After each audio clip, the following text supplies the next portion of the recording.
Okay, so today we're talking about Genesis chapter 10.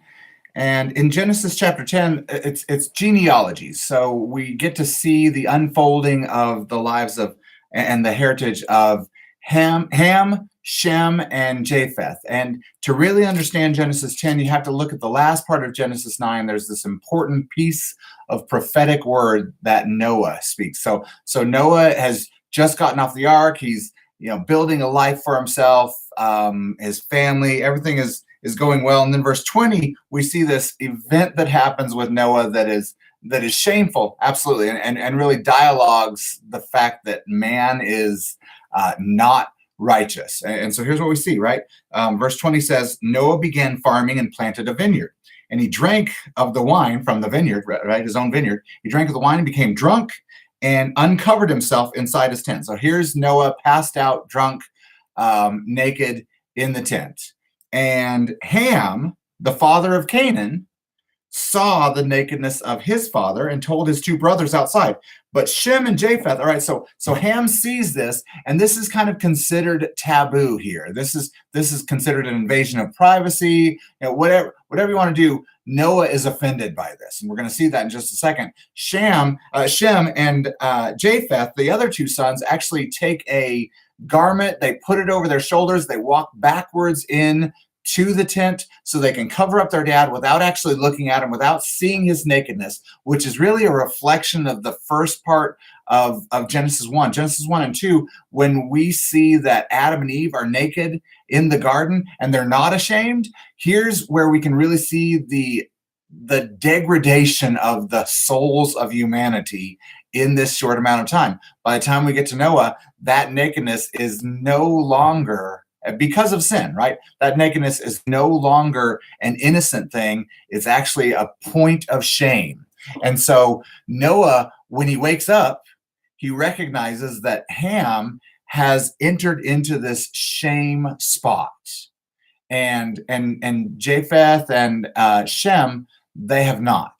And so Noah provides us this piece of prophetic word, which is it's difficult. It's a difficult thing. Noah says in verse 25, "Cursed be Canaan."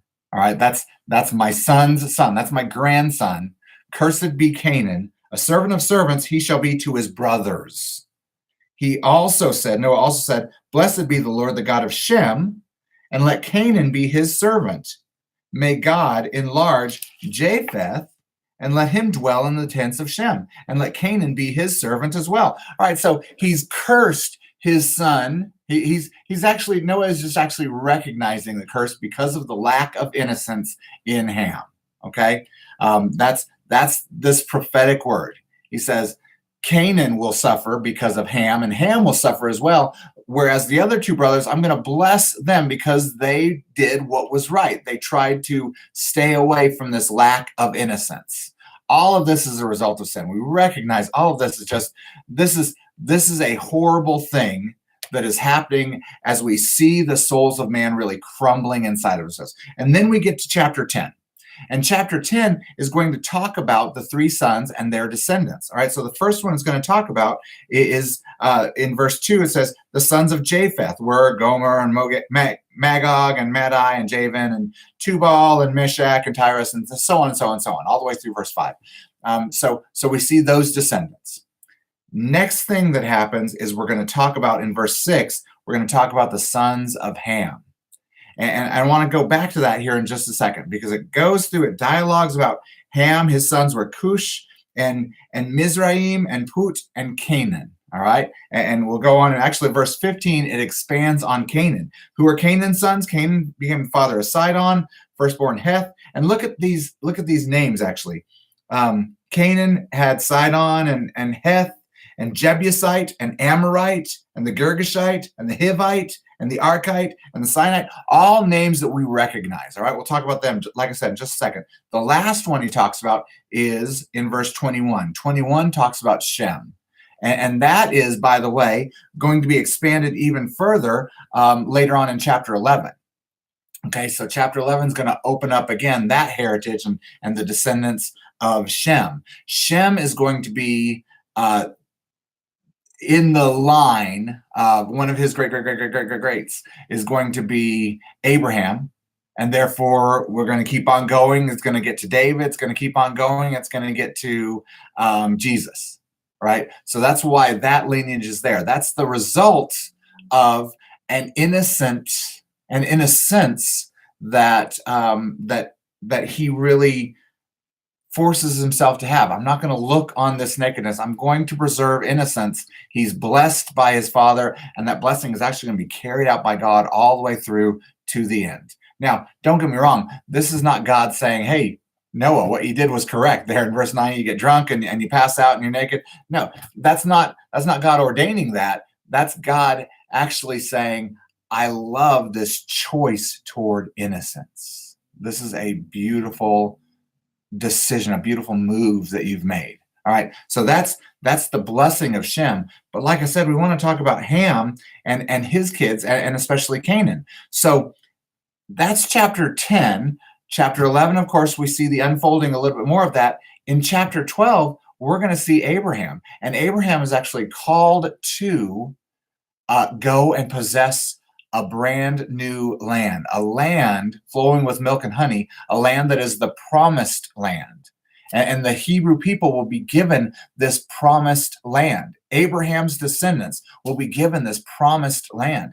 This is really amazing because when they get there eventually, and this is Exodus by the time that Moses actually leads them all over there, but when they get there, what they're going to find is that the land is already full of people. And this is a people that have rebelled against God and have hurt God and have actually, they are involved in lewd and horrible acts and horrible morals and the like. This is where we find Sodom and Gomorrah, in fact. So this is a land that is actually known as a rebellious and just all around, culturally speaking, horrible groups of people.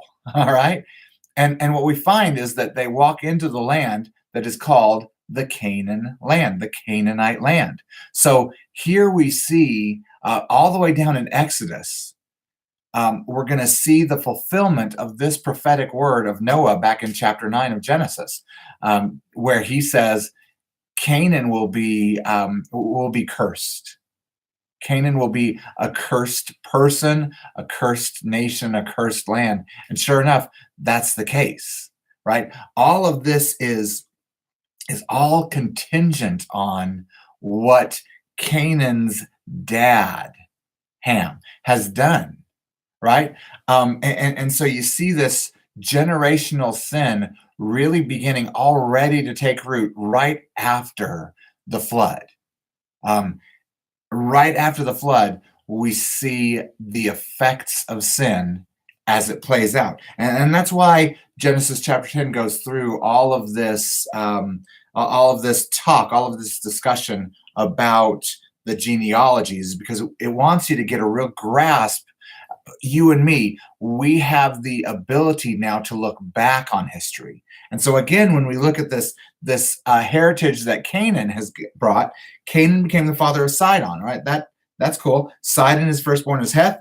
Heth then begot the Jebusite. And we know the Jebusites are one of the groups of people in Canaan land that the Israelite people have to remove. The Amorite, same thing. The Girgashite, the Hivite, the Archite, the Sinite, the Arvite, the Zamorite, the Hamalite. All of these names are familiar to us because these are names of people that see God's people move in and they actually attack and try to hurt God's people. This is exactly what Noah prophesied.